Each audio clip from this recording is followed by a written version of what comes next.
ઓમ પરબ્રહ્મણે નમઃ. અત્યધિક પાણી પીવું એ શું કિડની માટે યોગ્ય છે? ના, બિલકુલ યોગ્ય નથી.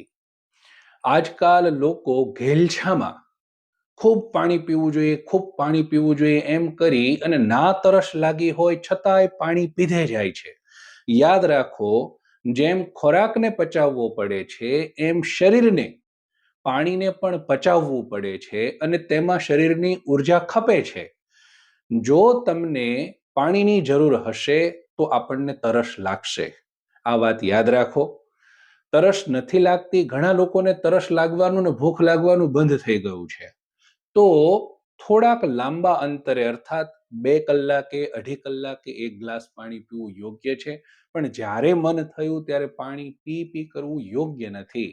આનાથી જઠરનું કામ વધે છે, કિડનીનું કામ વધે છે.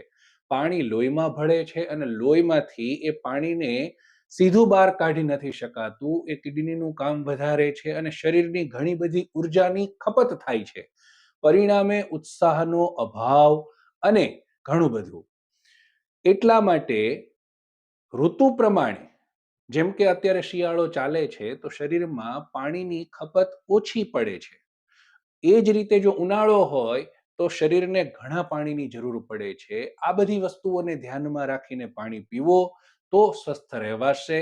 નહીતર ગમે તેમ કોઈની વાતો સાંભળી અને આપણે જો પાણી પીવા માંડીશું તો પરિણામે આપણે જ બીમાર પડીશું ને આપણે જ ભોગવવું પડશે. તો કિડનીને સારી રાખવા માટે યોગ્ય પાણી પીવો, સમયસર પાણી પીવો અને માત્રામાં પાણી પીવો. અતિ સર્વત્ર વર્જયેત. બધી જ જગ્યાએ અતિશયતાને છોડી દેવી જોઈએ. એ નુકસાનકારક જ હોય છે. આ માહિતી ઘણી કામની છે. આને શેર કરો અને આવી જ માહિતી માટે આ ચેનલને જરૂર સબસ્ક્રાઇબ કરો. ધન્યવાદ.